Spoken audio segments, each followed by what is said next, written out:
For those of you who are experts on the book of Zephaniah, I ask your patience so that those of us who aren't as expert on the book of Zephaniah can be brought up to speed. Does that sound fair? How many experts in Zephaniah do we have here today? Yeah, I've actually never preached on the book of Zephaniah, so this is my first time.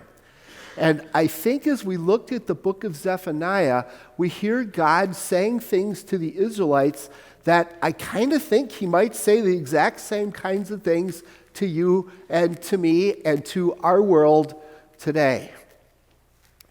The book starts off by introducing us to Zephaniah.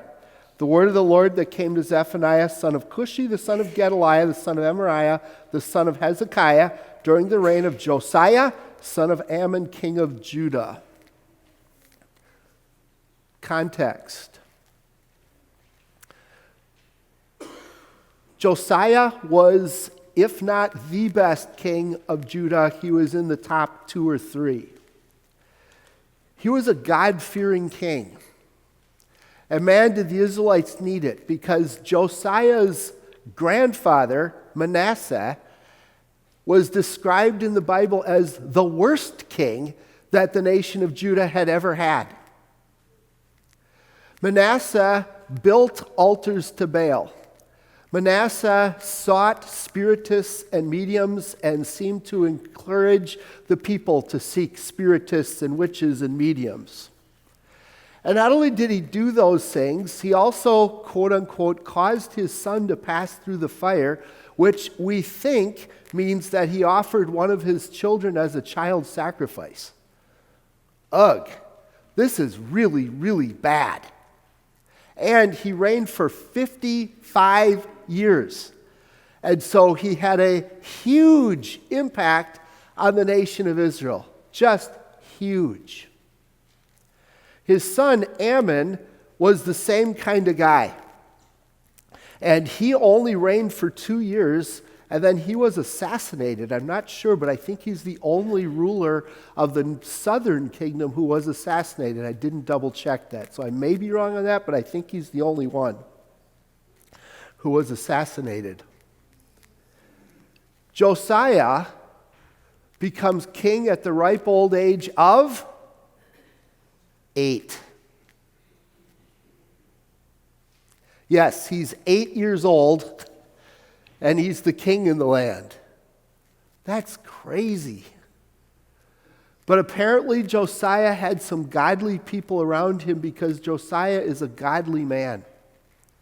And Josiah sets about to try to get rid of a bunch of the garbage that his grandfather and father had brought into the land. He destroys the altars built to Baal. He destroys some of the high places, which was another place where heathen worship was taking place. He drove the spiritists and the mediums out of the land.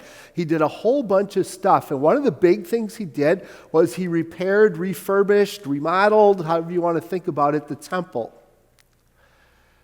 And while they were remodeling the temple, they discovered the book of the law.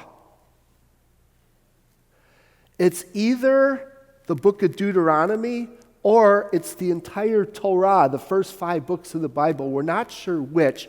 We think it was probably the book of Deuteronomy. Can you imagine? The people of God were so spiritually obtuse that they had lost part of the Bible? That's wild. And as the book was read to him, he tore his clothes because he realized how far away from God they had drifted. And so one of the things he did was he reinstated the Passover observance. Wait, again, the people of God were so spiritually messed up that they weren't celebrating the Passover? That would be like you and me not celebrating Christmas and Easter. Really? I mean, that's kind of unthinkable, isn't it? And yet that's where we were. God, as always, was faithful and was sending prophets. And at the time of Zephaniah, there were several others. Jeremiah was a contemporary of Zephaniah. So was Nahum. So was Habakkuk. So you've got 4 faithful prophets of God. And you've got a godly king on the throne who's encouraging people to come back to God. Surely things are going to be looking up, right? Verse 2. I will sweep away everything from the face of the earth, declares the Lord. Wow. The Hebrew vocabulary is really similar to what God used when he talked about destroying the world with a flood.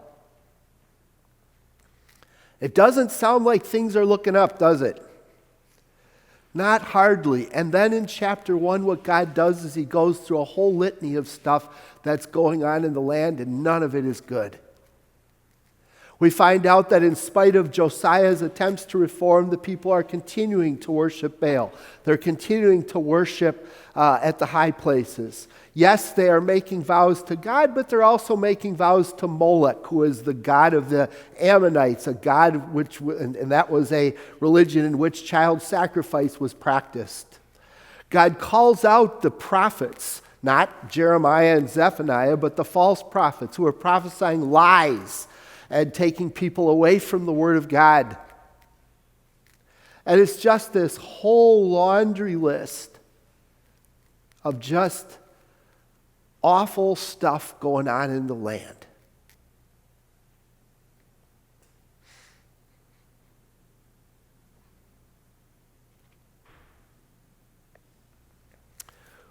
What would God say to America?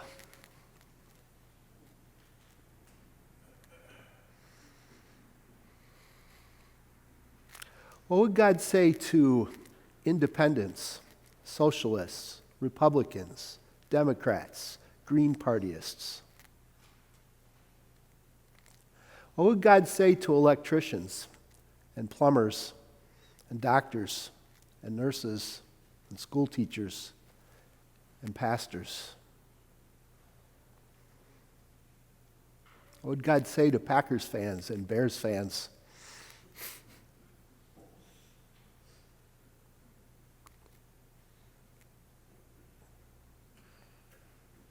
I fear it wouldn't be a lot different than what God had to say to the people at the time of Zephaniah.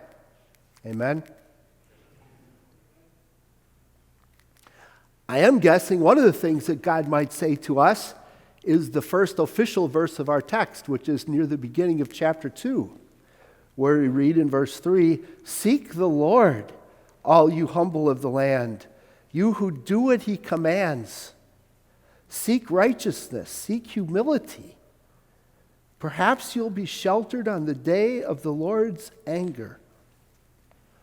Just before that, God had described how the day of wrath was coming near. The cry on the day of the Lord is bitter, for the mighty warrior shouts his battle cry. That day will be a day of wrath, a day of distress and anguish, a day of trouble and ruin, a day of darkness and gloom, a day of clouds and blackness. In the fire of his jealousy, the whole earth will be consumed, for he will make a sudden end of all who live on the earth. What would God say to the United States today? Would it be any different?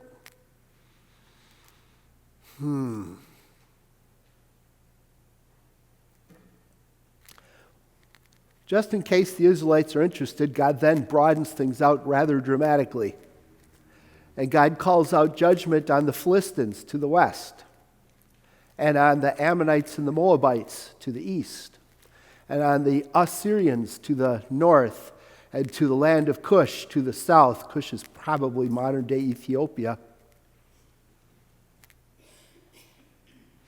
And talks about how they mocked the Lord, how they mocked his people, how they made fun of God, refused to listen to God. What would God say today? To China, to our west, to Europe, to our east, to Canada, to Mexico. Would it be any different? Does God see anything different in our world today than what he saw at the time of Zephaniah? Or do we continue to invite God's jealous anger to be rained down upon us?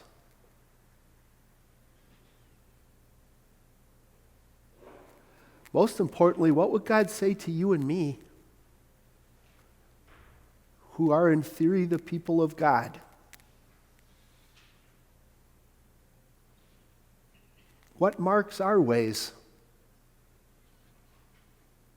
Is it, as Jesus talked about in the Beatitudes, that we are meek, gentle, using our mouths to heal, using our words to encourage, seeking to bring peace? I look inside my head, I look inside my heart, and I shudder to see the garbage that's in there. What would God say to me? What would God say to you?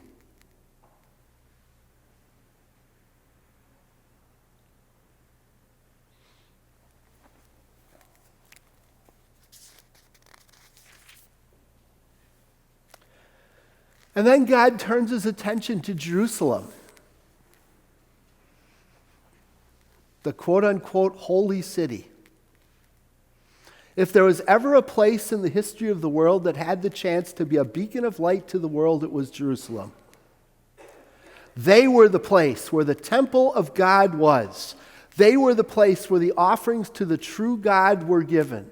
It was the place where the Passover was held. The Passover was not celebrated anywhere else, only in Jerusalem. They had a chance to be a beacon of light to the oh-so-dark world. And suffice it to say, God hammers them.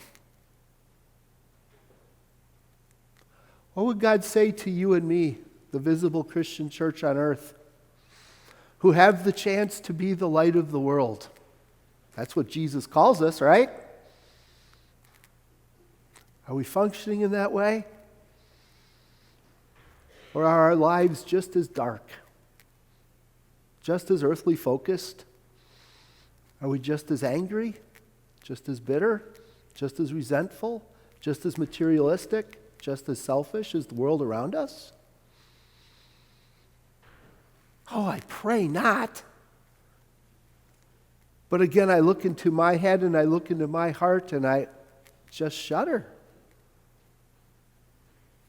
as I see myself failing to be the light of the world in the way I could be, as I see myself failing to be that beacon of hope, that beacon of light that our world oh so needs. I definitely wasn't a beacon of light when I discovered the flat tire this morning.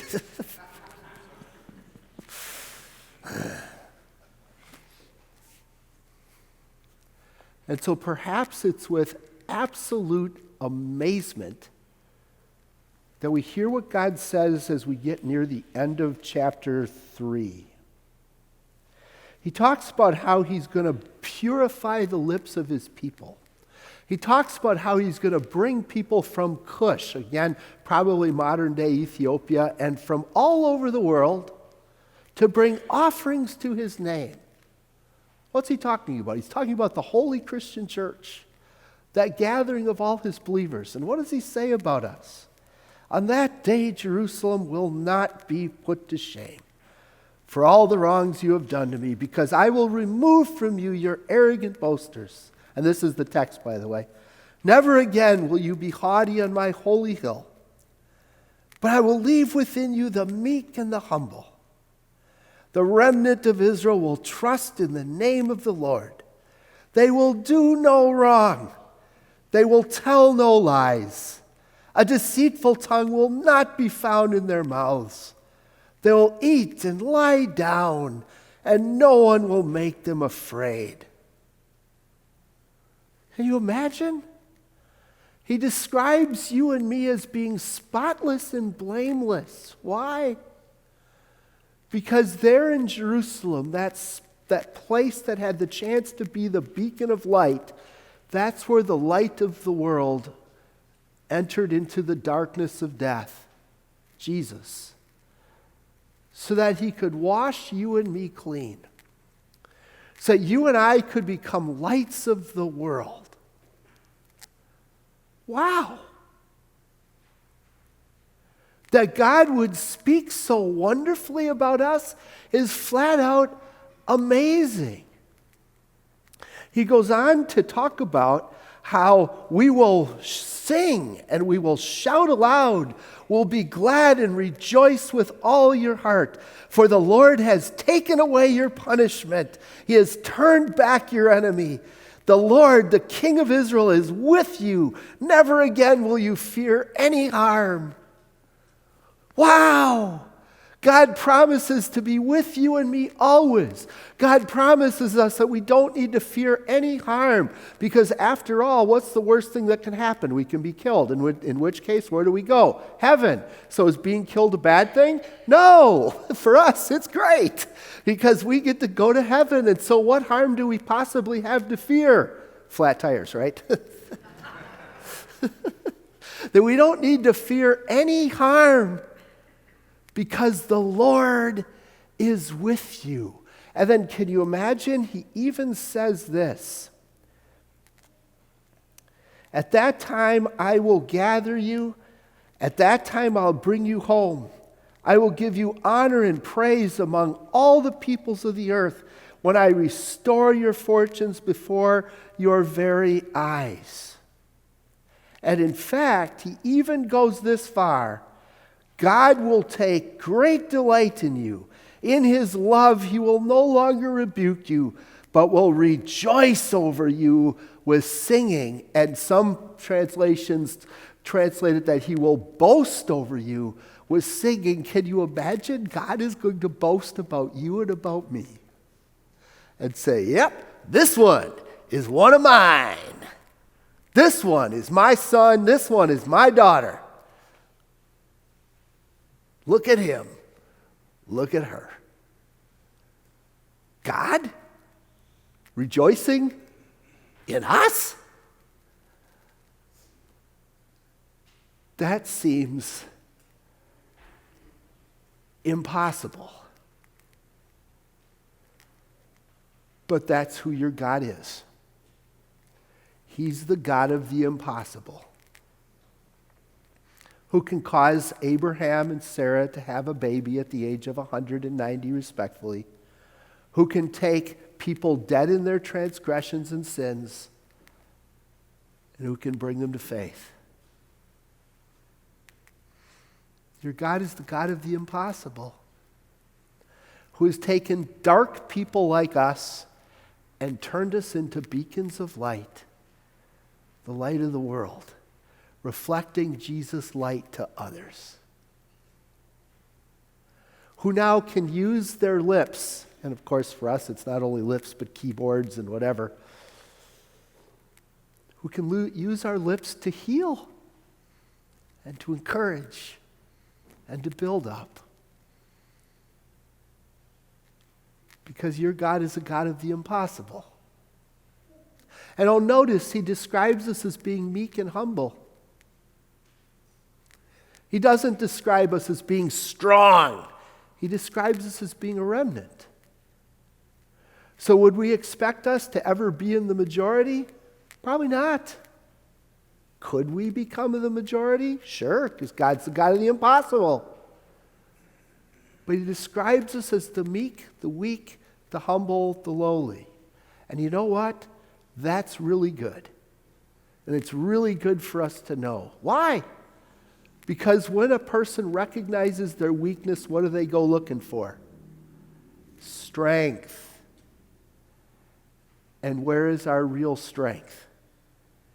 It's in Jesus. And so recognizing that we are the meek, recognizing that we are the weak, recognizing that we are the humble, blesses us wonderfully because it leads us to look to and cling to Jesus.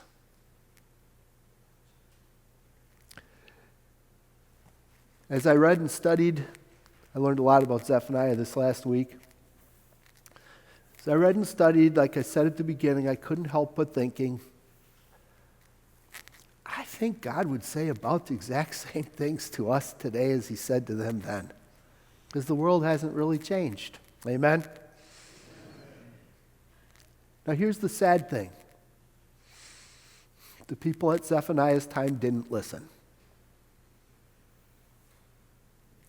And so the Babylonians came in and they conquered the land and destroyed the temple, and the people of God were scattered all over the place.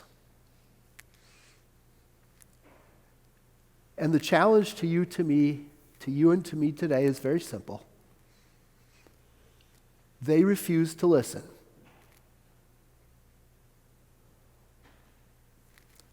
Will we listen?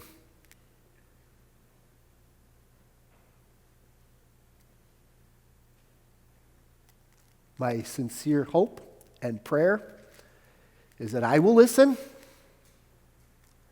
My sincere hope and prayer is that you will listen too.